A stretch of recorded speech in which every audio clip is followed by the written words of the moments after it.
as in the days of Noah. Chapter 1. The Distraction. The year 2030 broke over the American plain not with the light of a new decade, but with the suffocating, ash-choked smog of societal collapse.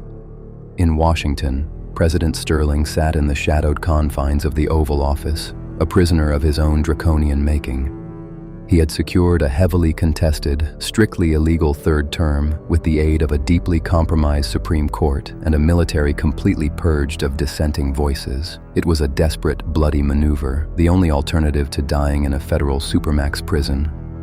Years prior, a massive moral and financial scandal, a labyrinth of offshore accounts, horrific human trafficking rings, and occult practices had threatened to unmask the total depravity of the hemisphere's most powerful business executives, entertainers, athletes, and politicians.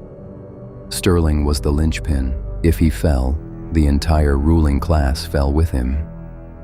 To distract the populace from the impending indictments, Sterling had ignited a proxy war in the Middle East under the guise of national security. It was supposed to be a surgical, televised strike, lasting weeks at most. Instead, it had dragged into a bleeding, bottomless ulcer of a conflict.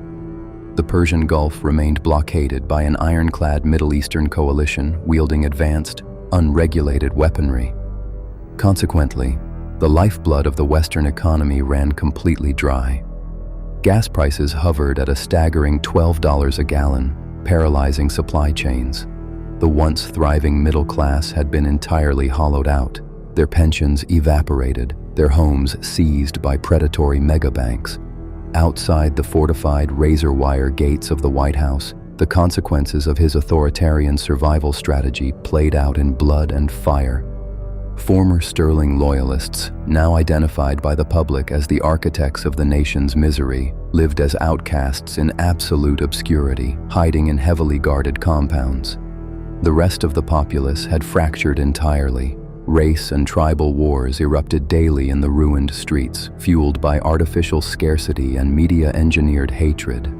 People who, just 5 years ago, had disposable incomes and comfortable suburban lives now stood shivering in miles-long food lines under the watchful eyes of militarized police.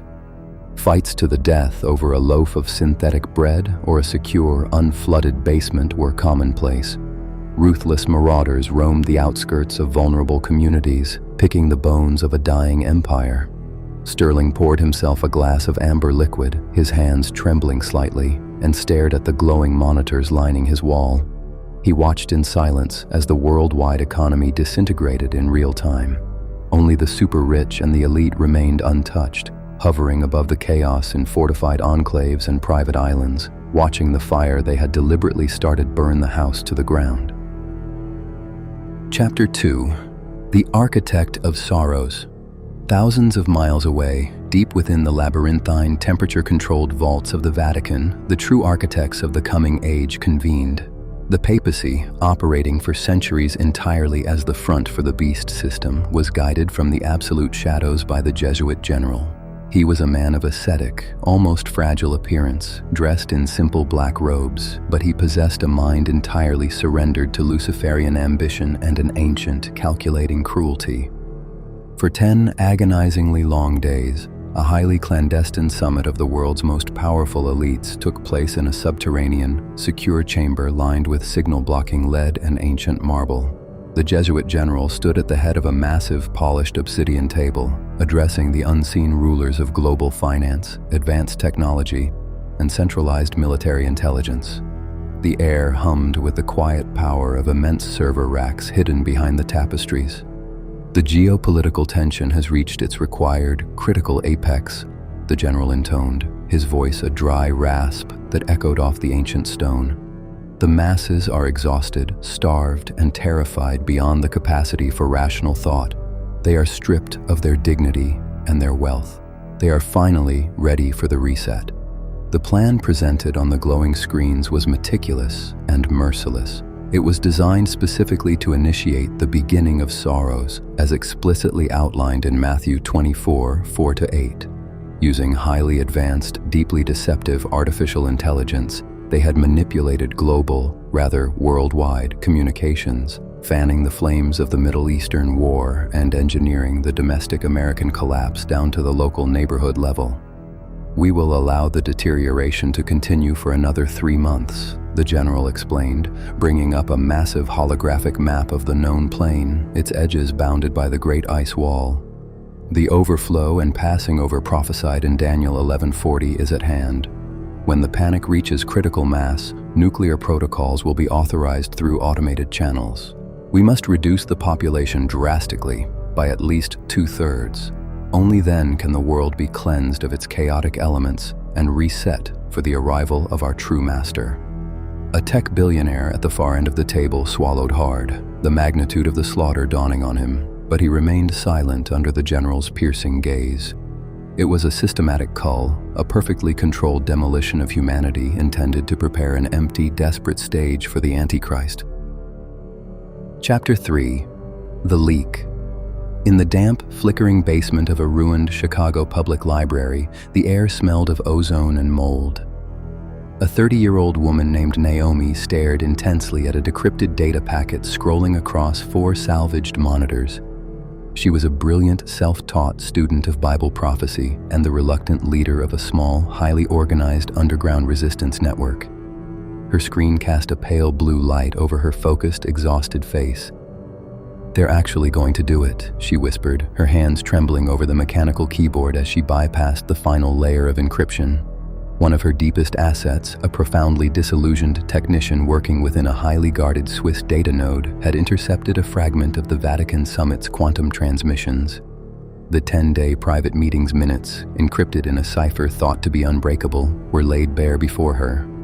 It detailed the deliberate starvation algorithms, the engineered parameters for the race wars, and the impending, automated nuclear strike designed to wipe the board entirely clean. Naomi called her core team over: David, a pragmatic former aerospace engineer with a scarred face, and Chloe, a brilliant logistics expert who had managed to keep their cell fed and hidden for 2 years. "Look at the specific phrasing here," Naomi said, pointing a trembling finger to the decrypted text on the main monitor. "They aren't just talking about war for territory or resources. They are talking about a literal population reset. They are artificially engineering the exact conditions of the biblical end times." "But why now? Why not 10 years ago or 50? David asked, squinting at the screen, struggling to comprehend the sheer scale of the malice. Naomi minimized the text document, her expression hardening. She opened a heavily encrypted, archived file she had saved years ago from a heavily censored, low-view count YouTube channel before the internet was scrubbed. The file was simply named Endtime Prophecy Timeline. Chapter 4. The Timeline. "Because they are strictly following a script," Naomi explained, double-clicking the file. The image bloomed across the screens, displaying a highly detailed chronological chart filled with dates, scriptural references, and geopolitical shifts. "Look at this End-Time Prophecy Timeline. The period starting exactly from 1844 AD is marked as the time of the spiritual king of the South." "Atheism," Chloe murmured, her eyes tracing the digital lines connecting the French Revolution to modern secularism. "Exactly," Naomi said, tapping the screen. "Since 1844, we've been deep in the time of the end. It's been characterized by a meteoric rise in atheism, communism, scientific materialism, and secular humanism.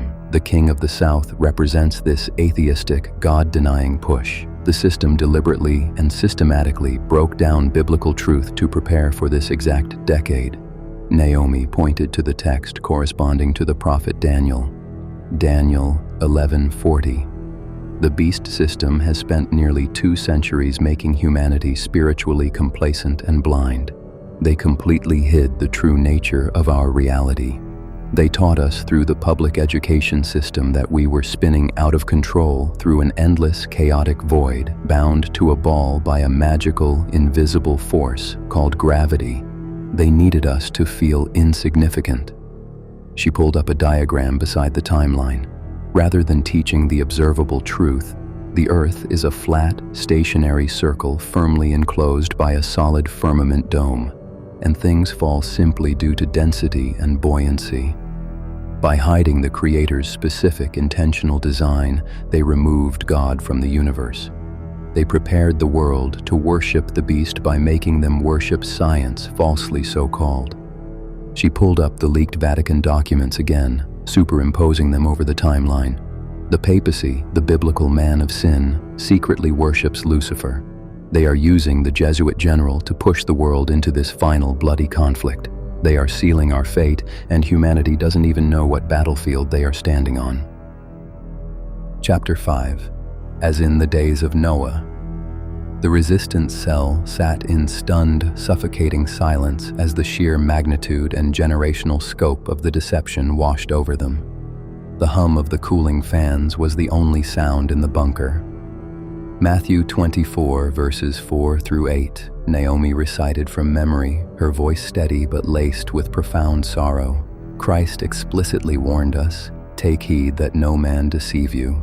He warned of wars and rumors of wars, nation rising against nation, which we are literally seeing in these engineered block-by-block race wars, and kingdom against kingdom, famines, pestilences, massive earthquakes in diverse places. He said, "All these are the beginning of sorrows." They are counterfeiting the judgment, David realized, his eyes widening in horror as the pieces clicked together. They aren't just destroying the world, they are mocking God. "Yes," Naomi confirmed, closing her Bible and resting her hand on its worn leather cover.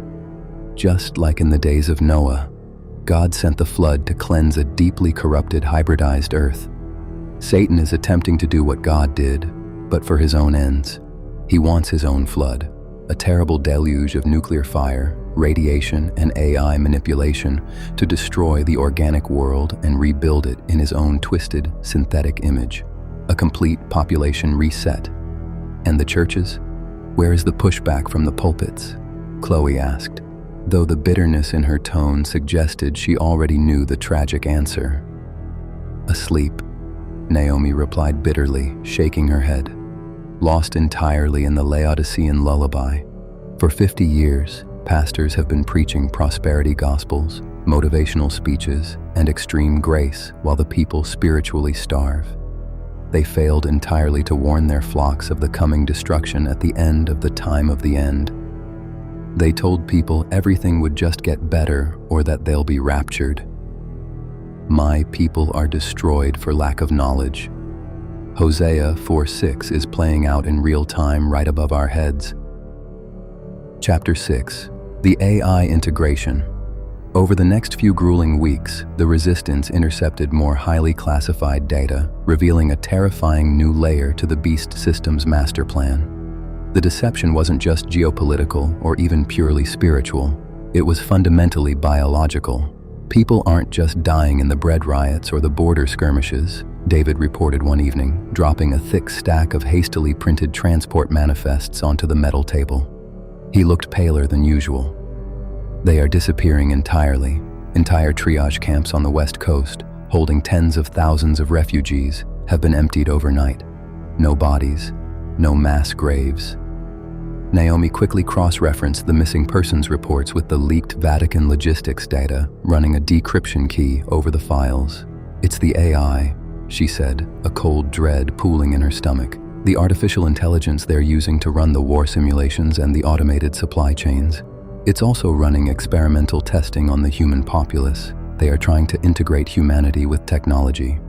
They read through horrifying, sterile medical accounts of involuntary cybernetic enhancements. The documents detailed microscopic nanite protocols designed to cross the blood-brain barrier, effectively digitizing human consciousness and subjugating the individual's freedom to choose to the central AI mainframe located beneath Geneva. It was the ultimate desecration of the human temple, a point of no return for the soul. "This is it," Naomi told her cell, her tone shifting drastically from an academic intelligence analyst to a battle-hardened general commanding troops. "We have to stop focusing purely on physical survival. Storing canned goods and filtering water isn't going to save us from a spiritual hijacking. We need to become spiritual warriors. Our mission is to warn whoever is left before the strike happens. They must focus on spiritual salvation and rejecting the system over surviving the physical reset. Chapter 7. The Trance. Driven by desperate purpose, the resistance took to the shattered streets of Chicago, operating hidden battery-powered radio transmitters and distributing thousands of hand-printed pamphlets in the endless food lines. "Do not trust the system," their broadcasts blared through static-filled airwaves, bouncing off the ruined skyscrapers. "The wars, the famine, the collapse. It is a staged reset. Seek the truth of the King James Bible. Do not accept their technological cures, their neural implants, or their digital peace. It will cost you your soul." But the response on the ground was agonizingly, terrifyingly hollow. Naomi stood in a trash-strewn alleyway, her hood pulled low against the acid rain, watching a line of gaunt, hollow-eyed citizens shuffling mechanically toward a heavily armored government rations truck. She stepped out and tried to hand a pamphlet explaining the Matthew 24 deception to a man with a bleeding lip and trembling hands. He didn't even blink. He looked right through her, swatting the paper away as if she were a ghost. Naomi noticed the distinct, faint blue glow tracing the veins in his neck, the hallmark of the system drug, a synthetic narcotic the government had introduced into the water and ration supplies to keep the starving masses docile. The deception originating from 1844 had taken root too deeply. Over a century of atheistic indoctrination had thoroughly convinced society that God did not exist and that they were merely biological accidents. Stripped of their material wealth and their distractions, the people now existed in a permanent trance-like state, a collective engineered psychosis focused entirely on the next meager meal or the next hit of synthetic numbness. The spiritual complacency described in 2 Timothy 4:3-4 had utterly deafened them to the truth. They could not look up and see that the firmament above them was created by a loving, intentional God. They instead believed they were insignificant specks in an uncaring, empty universe waiting to be saved by the government. Chapter 8. The Great Disappearance. By the bitter, freezing end of 2030, the geopolitical tensions across the plain reached a fever pitch. Fleets were mobilized and borders were completely sealed. But simultaneously, a strange, deeply unsettling quiet fell over the worldwide media networks.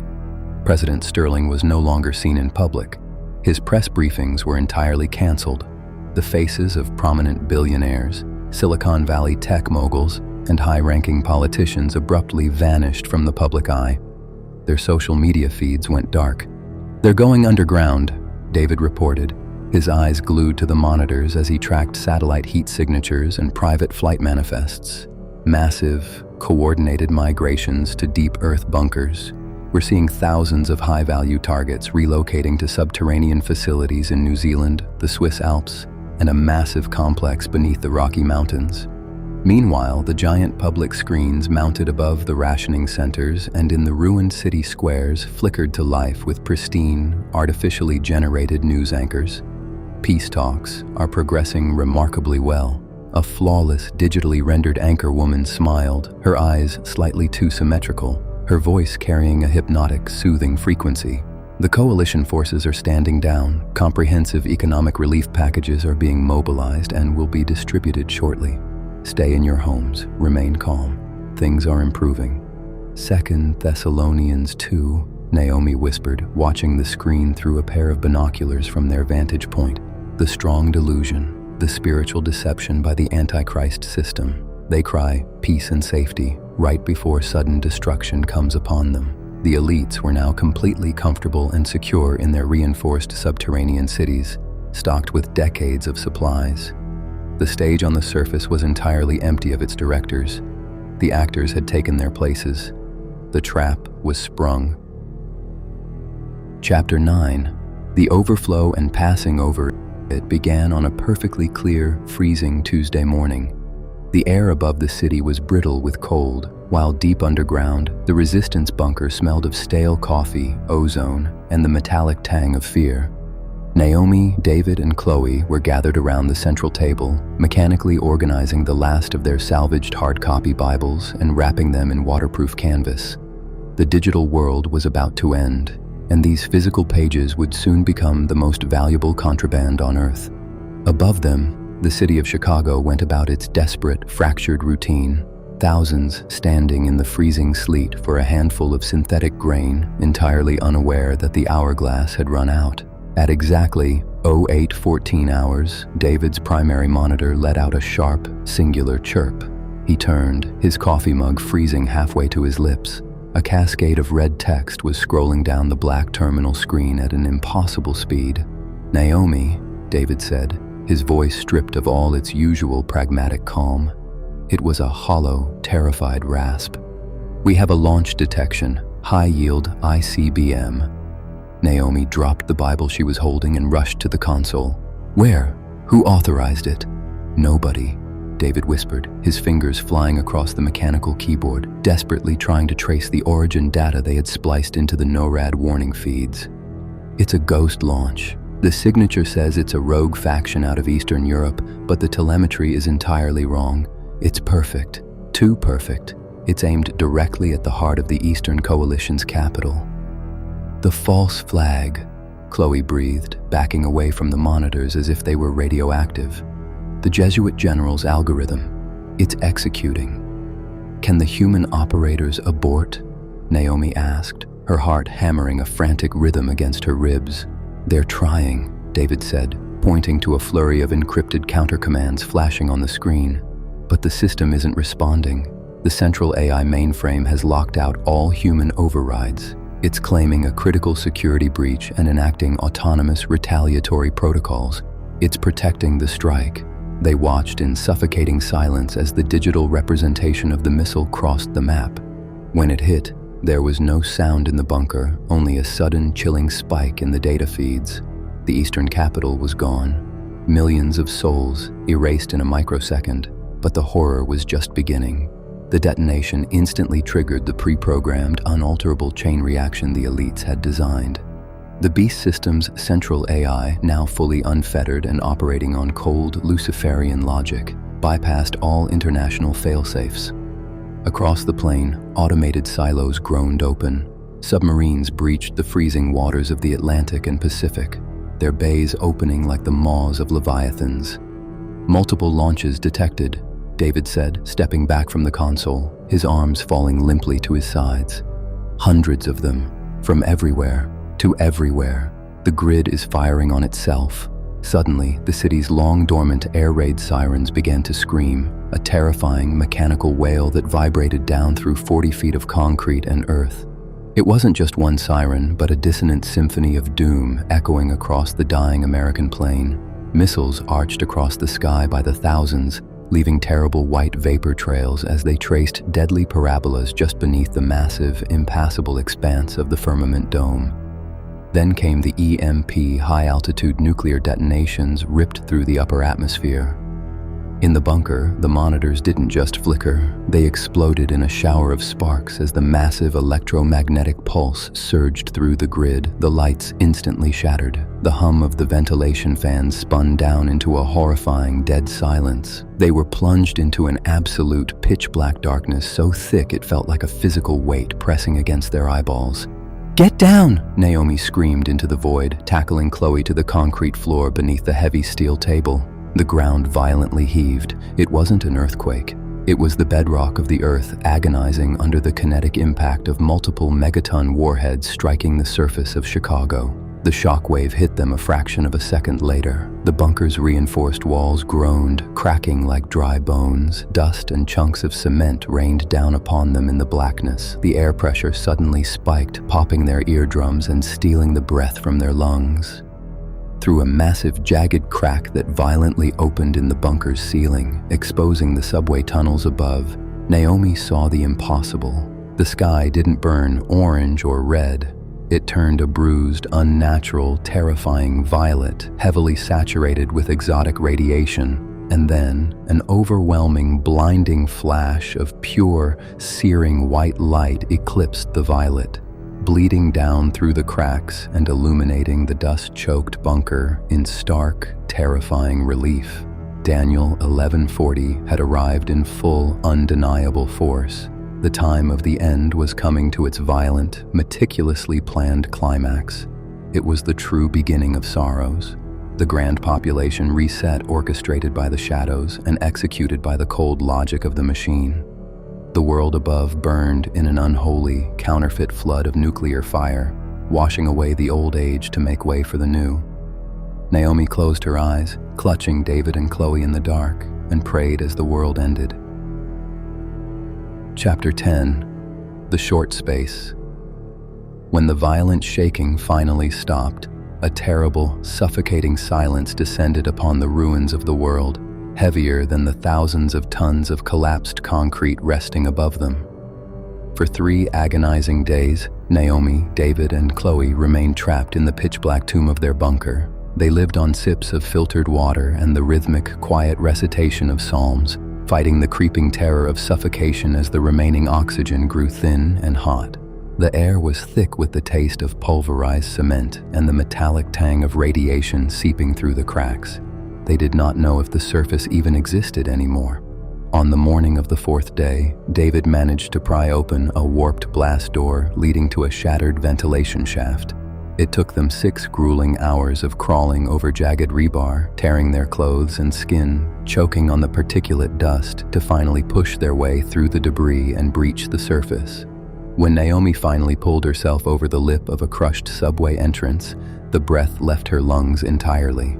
The sprawling, towering metropolis of Chicago was simply gone. It had not just been destroyed, it had been erased. In its place lay a blackened, endlessly smoldering wasteland of fused, glassy craters, melted concrete, and twisted, skeletal steel reaching toward the sky like the hands of the damned. The sky itself was entirely blotted out by thick, swirling, radioactive clouds of ash and pulverized city. The firmament was completely hidden from view, plunging the earth into a perpetual, freezing, twilight gray. Snow was falling, but it wasn't frozen water. It was the irradiated ash of millions of lives. Survivors, those very few who had managed to scramble into deep caves, basements, or subways just beneath the surface, began to crawl out into the post-nuclear devastation. They emerged like ghosts from a graveyard.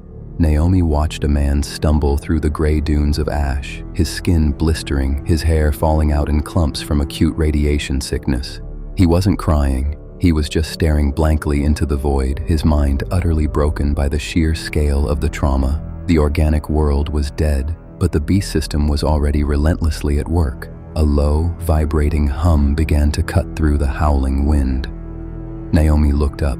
Descending through the thick, toxic clouds of fallout were massive, completely silent drone ships operating on advanced repulsor technology.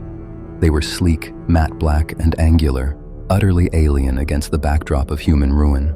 They did not come bearing food, water, or medicine for the dying survivors wandering the ash. They came bearing the architecture of the new age.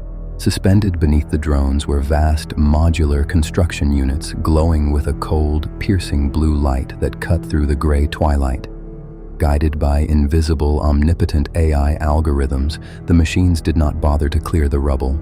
They simply descended and began synthesizing materials directly from the ruins. Robotic, spider-like appendages unfolded from the modules, instantly welding and interlocking pristine geometric structures directly on top of the fused glass and the bodies of the dead.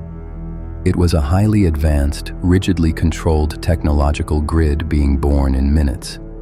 These were the foundations of the new smart cities, pristine, heavily surveilled, and completely integrated with the central AGI mainframe.